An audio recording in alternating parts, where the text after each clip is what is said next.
Hello guys. I've never done one of these before, but I'm excited to talk about a book called Ghostmaker by Dan Abnett. I just got done listening to the audiobook for it, so I guess I just want to talk about it a little bit. Um, I'm using the Warhammer 40K Lexicanum as a source just so I can remember certain parts, especially from the first half. But basically, this book, and I only just found out about this now. I thought it was all one solid story, but it's actually a collection of short stories. And I really, I personally like the idea of having a bunch of short stories be combined into one big book. Like, I know a lot of fans don't really care for that, but personally, I'm all in it because I like varying settings, different situations, but with the same characters. Kind of like the first Godric and Felix book. I believe it's called Troll Slayer. But yeah, I really like when they, especially from the old Warhammer books, because I know this one came out at somewhere in the late 80s or early 90s or whatever. But Dan Abnett, I really think he did a great job writing this one. So from what I recall, the first scene basically kind of it goes over like the founding of this organization, or not organization, but a regiment called the 10th First and Only, who are led by a commissar who is not from the planet. His name is Ibram Gaunt, hence Gaunt's Ghosts, the series title.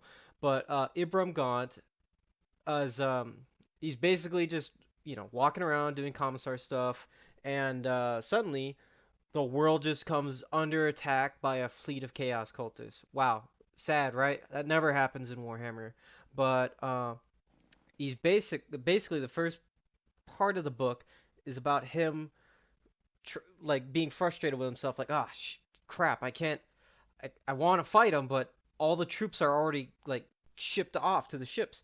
So there won't be enough time for me to fight off all these chaos cultists and dig in and get shit set up so we can possibly win this battle and not get wiped out. So his only resort is to basically leave the planet and let it get destroyed, and let his soldiers fight on. And his soldiers, a lot of them don't really like the idea. Some of them kind of understand it. One of them, who I think it's Major Ron, who really holds resentment towards Colonel Commissar Gaunt, because now he inherited that title. I can't remember the specifics of how he inherited it, but uh, feel free to let me know in the comments how he inherited it. I think the previous colonel died, and it was just given to Commissar Gaunt because he was the highest leader at the time. Now, I know commissars are more like political officers and they aren't really in the chain of command for the Imperial Guard, but Commissar Gaunt is taking up leadership of these guys, and he only has like 2,000 of them or so that made it off the planet. And one of the weird parts I thought about this book series is that you just read certain parts where these ghosts get into little skirmishes, and like five of them die, and there's like a lot of these little skirmishes happening. So I'm just like wondering how many people do they have? Like there's a lot of them dying off in this book, but that I don't know. That's just a weird thing to me. But like I suppose realistically, maybe they make it sound like it's only 20 people who die throughout these entire battles, because it's not just them fighting alone in these big conflicts, because they're such a small regiment. They're particularly used as like sort of a scout regiment, I think. And so they're really good at like sorting through bushes and going through and creating like ambush tactics and helping out other units when it comes to dealing with those types of situations. Um, one one of the first chapters of the book, they're dealing with. Um, let's see if I could figure out what the chapter was called on the Lexicanum here. Um,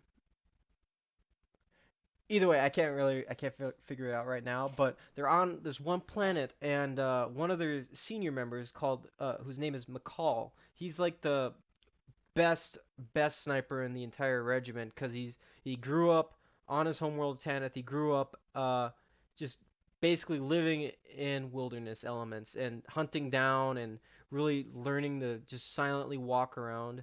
And he and a few other guys end up in this weirdly described fauna that are like these little like plant grenades or whatever that shoot off these really sharp spines. And one of the guys gets impaled through the throat. You know, I think in the book he said he heard a scream, and I'm just wondering like, okay, if I get shot in the throat by a giant spine, I don't think I'll be able to scream out in agony over that. Like, I just got hit in the throat by a weird fucking spine. But anyways, so now he's realized he's basically surrounded by like natural landmines, and on top of that, he's noticed that a lot of the grass has been cut through cleanly, and right out of nowhere, a massive chaos or not terminator dreadnought just is roaming around, and the dreadnought is completely blind, so it's hunting by its senses. So you kind of have this like duel of cat and mouse almost, but the cat is blind and a giant monster that has machine guns and rockets and that'll just immediately destroy you. So McCall does some clever trickery and he throws a grenade over to the other side because his friends are coming over to go like, what's going on, guys? What's happening? And they hear the grenade go off, so they're like, oh crap, something's going down. And he can't shout like get away, there's a giant Terminator over here because the dreadnought because the dreadnought has really good sense of hearing and it's just been wandering around in this like minefield of plant bombs. And so he hides down and what is he? I can't remember how he kills it, but he manages to. Let's see here. Let me look it up in the lexicon. I'm here. Uh, Let me control F.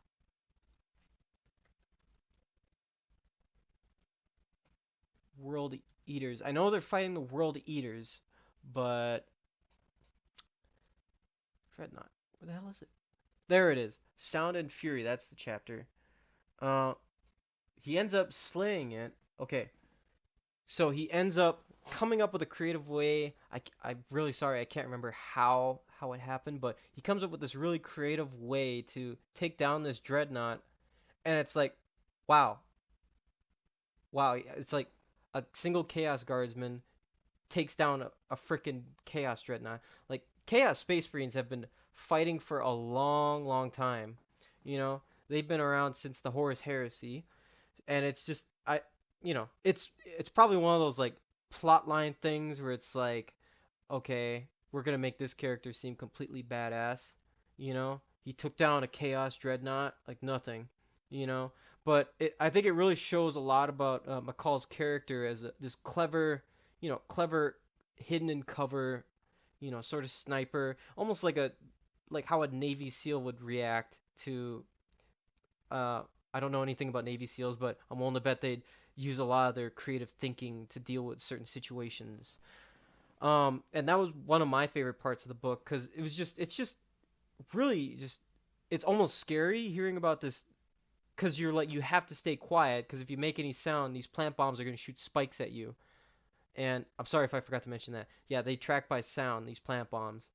But it's just, yeah, it'd just be terrifying hiding while a massive hulking monster is gonna just destroy you as soon as you make a sound. But he was lucky enough to just come up with a creative way of destroying this thing, and I believe he decided not to tell anyone about it just because scared about he's scared about his other soldiers getting sent in there, so they would get all hit by these plant bombs or whatever. Um, so yeah, that was one of my favorite parts of the book so far. Another part that I really liked was the Angel of Bucephalon, which it's another premier sniper named I think it's Larkin, and he's basically going in with a group of other guys to take out these like chaos leadership group. And mind you, I really did not expect this to be a bunch of short stories. I was surprised that I heard that it was a bunch of short stories on Reddit of all places. But I'm a bit dyslexic when it comes to listening to audiobooks, I suppose, because I'm listening to them at work. But anyways, I digress. Um, Sword of or Angel of Bucephalon. So Larkin and a group of his fellow teammates are going to take out the leadership of these chaos cultists on the planet of Bucephalon. And Larkin suffers from a severe like panic attack, almost like PTSD, peeking its head around, and he manages to end up in this like little church. Like I don't know, the Sisters of Battle tend to have like living saints come down and talk to him, and for a while, like a previous part of the book, they were attacked by demons, so I was thinking that Larkin must be possessed by a demon, and that's what's talking to him right now, and it's disguised as like some angel, like some weird Slaneshi or Zinch type demon. But I was overthinking it. It's actually one of the saints that looks after a lot of the soldiers, and Larkin is basically going, "Oh, I can't do anything," you know. There and the angel is basically going, "That's right, you're a deserter." And that this is where I'm like thinking like, "Wow, he's really gonna die here, isn't he?" And the angel starts saying stuff like, "If I were your commissar, I would shoot you down, 'cause you are a deserter." And then Larkin kind of peeks over his panic attack, and he starts to realize like, "Wait a second, I've fought in several battles already, and I know what I'm fighting for. I'm fighting for the lost planet of Tanith, you know. So I can't die on my own hands just 'cause I'm getting scared like this." So and I thought this part was fairly inspiring because it was like you're kind of just overcoming like a really deep mental health battle, you know. And so he goes from being like, "Oh, it's hopeless. I can't do anything," to he gets motivated by this angel because it's she's trying to like uplift him and give him some hope, and she's doing her job right. She's doing a great job of it. I really hope I could be an angel who would give me some motivation to go to school every day, you know. But he basically starts saying like, "I am a trained guardsman. This rifle is custom made. Every part of it is meant to make precision shots. These bullets here, while there aren't too many of them, these are supposed to be powerful bullets to take out the strongest opponent." And so he basically builds himself back up by realizing how much he's invested into becoming a guardsman now, and he's once again regained his stride, and he goes on to basically just take out the chaos cultist leader in like one shot, and then well, hold on, let me check the lexiconum first. Yup, he kills the leader of the chaos cultists, and he thinks after a while that it was a hallucination, like he was just going nuts or possessed by a demon or whatever. But the angel also gave him a specific cloth wrap that's supposed to like help out with steadying your shoulder when you're making a long shot. He usually uses like a special piece of fabric, but the angel gives him this like angelic piece of cloth that he wraps around, and he's like, "Well, I don't know. I thought I was like talking to some weird voice in my head or whatever." And then he looks down, he sees the freaking cloth on his or maybe it's gone. Maybe it's gone. I think he might just be left like questioning whether or not it was real. But if you guys know the Warhammer universe pretty well, then you know that was actually a saint talking to him. Cause there's Saint Celestine who comes in and helps out the Sisters of Battle every once in a while. Like these are real entities that come in and help out the soldiers. Um, Another part that I really liked that I think became before the Angel of Bucephalon was a part where they're fighting on hold on, let me look it up. A planet called Ramillies, which has been taken over by cultists, and basically they're sent in with an armor division. The Tanith are sent in with an armor division to help take it back. and it turns out um, they're with another regiment, like a tank regiment, and a lot of these regiments tend to look down on the ghosts because they think they're like crazy barbarians or whatever. Uh, but uh, the tank commander, I'm sorry, I'm losing my train of thought here. But the tank commander of the first vehicle is just driving down the road like, wow, I'm just hope I don't run into anything bad, you know. And he looks over and he sees this huge outline of a red warrior. He's like, oh shit, that's that is literally a freaking Chaos Space Marine. And it turns out they're fighting the uh World Eaters of all things. I know, right? What a great bunch of people to go up against. So he basically is like going, oh crap, and then they're all getting their asses rolled over by these World Eaters. But then Tanith First and Only come in and basically just pour in on them with so much last fire that the Chaos Space Marines are basically just getting wiped out. And this is supposed to be like, I'm willing to bet this is supposed to be like a little story where the regiments are supposed to start, the other regiments that think they're better than the Tanith uh, are realizing that, wow, these guys aren't so bad. In fact, they're really strong fighters, you know?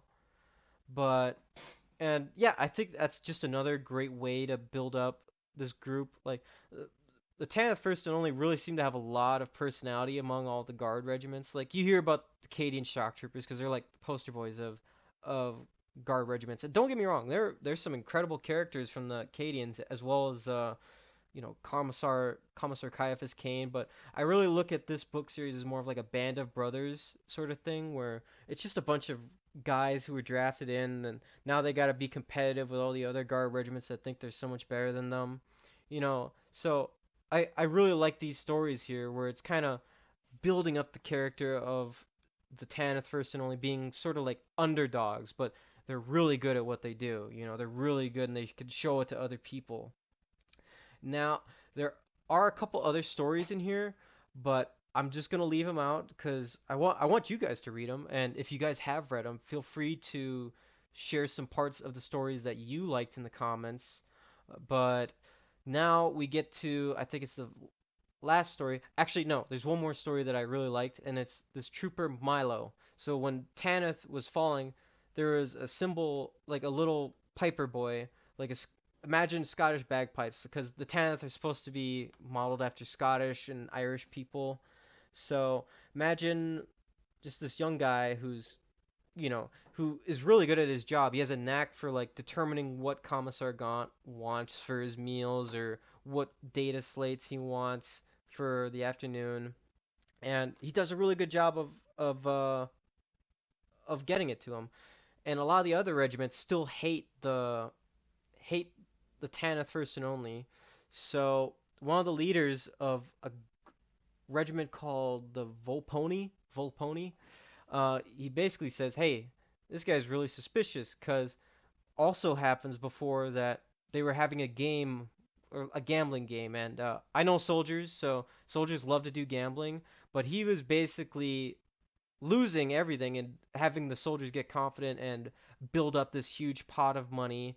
And then all of a sudden, out of nowhere, he starts winning at every single point. And this makes the leadership of the other regiment suspicious of him. And they want to find a way to take down Commissar Gaunt because they just really think he's sort of a upstart punk or whatever.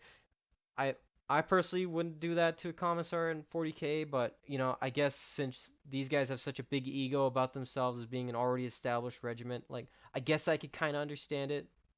So they have this inquisitor named Lilith who comes in and she starts questioning this trooper Milo, and Commissar Gaunt's going like, "Okay, what are you gonna do if you think this guy's a psyker or a rogue psyker?" And she says, "You're gonna have to kill him." And I could tell Commissar Gaunt gets really nervous at this part because he's like, "Wow, I saved this guy. I could have saved a lot of other people, but this guy was just around, and I decided to take him along with me. And plus, the men love this guy. He's sort of like their little mascot, you know." And he's basically so this Inquisitor is questioning Milo and saying like, "Okay, how do you know like what did you do to win all these games at gambling, and how do you know all this stuff about Commissar Gaunt, what he wants?" And Trooper Milo goes like, "Oh well, I mean, a lot of the." She also goes like, "Why do a lot of the other soldiers hate you?" And I'll start off with that. So Trooper Milo goes, and he's not a soldier technically. He's the mascot. He goes, "Well, I'm not a soldier. A lot of the other guys don't really like me because I'm a semblance of what could have been saved. Because if Commissar Gaunt could have saved me, then why couldn't he save all their families and stuff that got destroyed on Tanith, you know? And so that's a pretty valid excuse, and Commissar Gaunt thinks to himself like, "Wow, that's the perfect answer, man." And then she goes on to like, "Okay, how did you win all these games at these gambling games, you know? 'Cause you were landing them on the spot, you know? And there's no real clear way of seeing how you cheated, 'cause they're having this little bug come out of this weird ball, and they're basically just trying to guess where the bug's gonna come out." And he basically goes like, "Well, you see, I've never played the game before, but it turns out, or well, I've actually played the game before, and I'm putting on this act of looking like, oh, I don't know what I'm doing, you know?" And then he tells the Inquisitor that the bugs really like sugar dust or whatever, and he has his pockets lined with sugar dust, and he basically each time he loses the first few rounds, but then he starts putting his hands in his pocket, rubbing the sugar dust that can't be seen on this rusty ball, and the bugs immediately get attracted to it, and he guesses that exact hole. So I I just I um losing my train of thought again. But basically, the Inquisitor's like, "All right, you got me beat. I'm still really suspicious of you. I still think you might be something, but you've given me all the right answers." And then she leaves, and he Milo looks to Gaunt and says, "Would you have shot me?" And Gaunt goes, "Yes, I would have shot you for the better of the regiment." Because Commissar Gaunt is the type of character who he's almost like Commissar Kane, where he cares about his soldiers, you know. But Gaunt is more brave than Kane or Commissar Kane.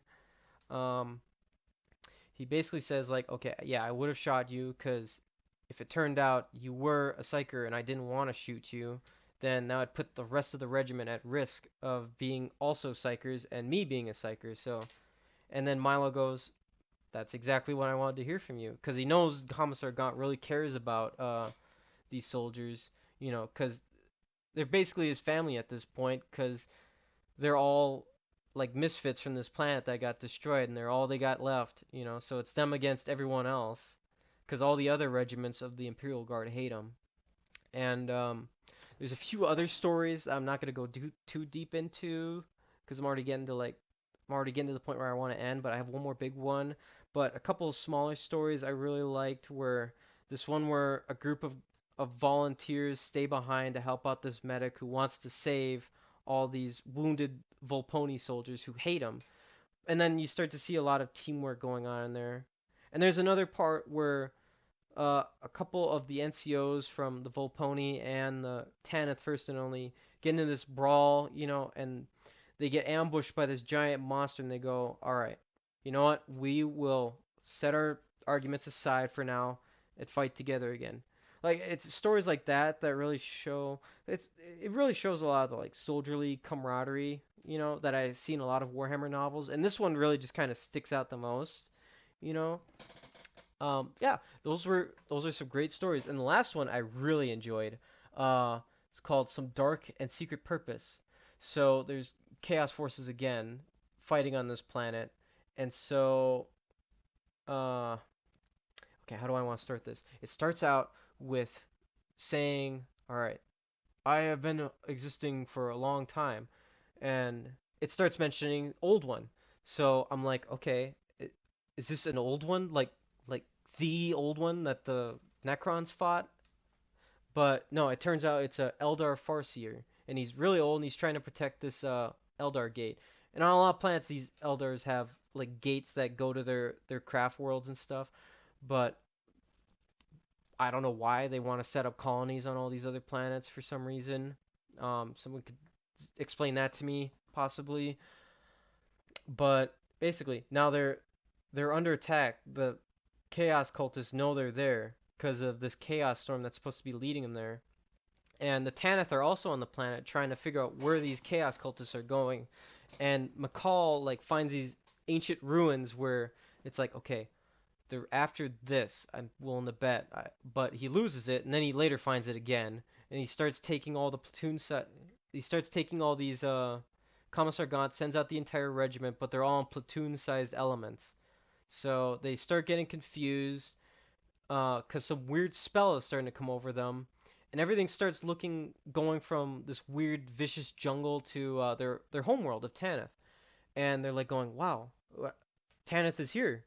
We're back on Tanith. We could save everyone." And then so they're getting all hyped up, They're like they're ready to fight to the end. They want it. They are like totally under a totally new wave of like adrenaline because they want to save this planet and their families, even though it's all supposed to be like some sort of spell that the Eldar put on them. And then at some point in the story, these two Tanith First and Only soldiers are meet up with a group of Eldar, but they don't know that because the spell basically disguises all the Eldar troops as fellow Tanith soldiers. And so you have these funny moments where it's like the Tanith soldiers are going for Tanith and for Sacred Feth or whatever, and the Eldar are just going, yeah, for Tanith and such, yeah. And then I just thought that was hilarious. And then it comes to this one part where Gaunt and all the other platoons come upon this huge battle because the Eldar are holding off this fortress that holds their portal. And uh okay, hold on, let me get my train of thought again. So they come upon this huge battle where the Chaos Cultists are assaulting the Eldar along with a couple Tanith troopers while they're all thinking like, okay, we're defending Tanith, we have to keep holding.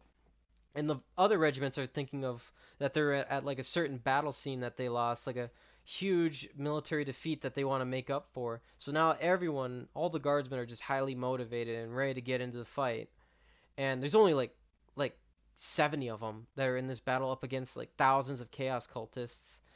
And Commissar Gaunt also starts thinking like, wow, I'm on Tanith and I can remember all these things about Tanith even though I really never grew up on Tanith and I don't really care about Tanith. Or I mean, he doesn't care or he doesn't not care about Tanith. He knows these soldiers and it's pretty much his cause now. So he starts thinking he's on Tanith and he wants to defend it as well because he's heavily motivated. And so he's also accompanied by the Inquisitor who is questioning Trooper Milo, and she goes, "Gaunt, we're under some sort of weird spell. What do we do?" And Gaunt goes like, "I don't know. Why do I care about Tanith?" And then the Inquisitor goes like, "Well, 'cause this is your cause. You care about these troops. I know it." And he's like, "You're right. I do. Let's use the spell as a to our advantage." And so they have this really awesome just like part of the book where it's like it's almost imagine like Braveheart where you have the Scottish bagpipes blowing everywhere and Commissar Gaunt just goes for sacred Tanith and the other inspiring battle that the Volponi went through, and all the troopers just start shouting and cheering, and they all just charge in together, and they basically just have a decisive victory here where they wipe out all of the chaos cultists, and a lot of the imperial records go like this, there's no way this was just made up, this is bull crap. But these troopers were just so heavily inspired because they have this idea in mind that they're fighting for their home planet, you know. And so they just wipe out all the chaos cultists and they save the Eldar and the Tanith troopers holding them off. And so they all get inside, and they meet up with the Farseer, who I thought was the old one at first. And he goes, "Thank you, fellow soldier, for helping us out. I have to close this gate now, otherwise the Chaos Cultists can get in and infect it." And now, turns out the the fellow like commander or whatever of the other regiment, he's a diehard Imperial. He doesn't really he's fully into the kill the Xenos grape or Kool-Aid, And the Eldar like raises up his rifle towards him. The Farseer, he raises up his rifle to kill him for insulting him, and then Gaunt just kind of knocks him over. And this Farseer was saying like, "I have to die. I want to die so I can protect my craft world." So Gaunt just knocks him over and he dies. And another Eldar warrior who helped out Gaunt's troops is like, well, now we're screwed. Then it turns out the Inquisitor is a psyker. And this is like one of those M. Night Shyamalan plot twists where it's like, where Gaunt looks to the Inquisitor and goes, I know what you are. I know you're a psyker. And all the Eldar are psykers, so it's up to you to close the gate. The Inquisitor is like, how do you know I want to do that? And Gaunt just goes like, I know you grew up on a world that was on the border of Eldar planets or Eldar space, and that they killed your family, but and you resented them for the longest time, but you eventually grew to like them. And then the Inquisitor goes, well played, Inquisitor Gaunt. And you can almost sense some like sexual tension between them both, because the Inquisitor's a lady, and Gaunt really is starting to think like, oh wow, she's pretty, she's cute. But she admits to wanting to help out the Eldar now. This whole Inquisitor thing was kind of like a way for her to like finally get this moment to meet up with the Eldar and kind of come up with a mutual understanding bond between them. And so she closes the gate, and the Eldar all disappear off. The guardsmen and the Eldar don't kill each other. They just sort of go like, well fought. Good, thank you for helping us out. Farewell, fellow warriors. And then it leaves off with that. But the final part is like all the Tanith soldiers are finally wearing off from the spell. But instead of going like, wow, that was all just a hoax, that was all false. God damn it, it was all. But it's more like, wow, I that's almost resolving for all the pain that I felt. That I couldn't come back and save my home planet. But it's like it almost felt so real to them that this spell like it almost felt so real to them that they were like, you know, that was good. I felt great. That felt fantastic, and I'm glad I did that. I'm glad I could have this moment to think, to just for a few hours, just to feel like I was fighting for my home planet again. So they all kind of come to this inner peace. Some of the characters are still holding resent to Gaunt, specifically Colonel Rons, who wants to kill Gaunt with his own hands.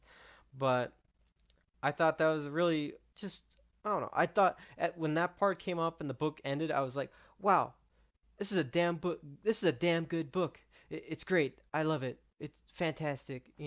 Just I don't know. I just thought those like moments like sort of either make your spine tingle with like inspiration or like wow these soldiers are so badass or that's a really cool scene, and then you have these other parts where it's like wow these guys are just they're just people like just living their lives and trying to make it through their conflicts, and they still have all these regrets and they miss their home a lot. So you have that sort of you have these emotional parts mixed in with these badass parts in all these little short stories. And yeah, that's kind of all I wanted to talk about here. I think it was a great book. There might be some reviews. I know I was looking at Reddit earlier and I saw some people didn't care for it, but everyone's entitled to their own opinion. It's not like because one person doesn't like it, that doesn't mean you don't have to like it either. I really think Dan Abnett's a great author for Warhammer books. He wrote a lot of the Horus Heresies. He wrote part of the Malice Darkblade series, which I started the first book for that. Um, yeah, overall, I say it great book to listen to. It has a lot of that old Warhammer style feel to it, which as a relatively newer fan of Warhammer, I really do dig the older style Warhammer books. Just sort of the way that everything was written back then. I like more because it was sort of still like a newer universe and people were coming up with all these ideas to like make everything interesting or wacky or whatever. But yeah, overall, I think this was a great book. If you guys would like me to talk about other books, feel free to let me know.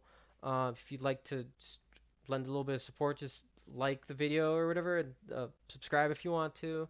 Uh, but yeah, if you want me to read any other books, chances are I might have read a couple of them that would get recommended because I have read a lot of Warhammer books. Like I've had a lot of downtime to just listen to these audiobooks. But yeah, feel free to let me know what other books you'd like me to go through over. I mean, this is kind of just a I just kind of got home from school one day today and I was just like, I might as well just talk about this book because I really liked it, you know? And I kind of want to do this for other books. So if there's no recommendations, I'll just go off of what books I really liked. So yeah, thank you. Goodbye.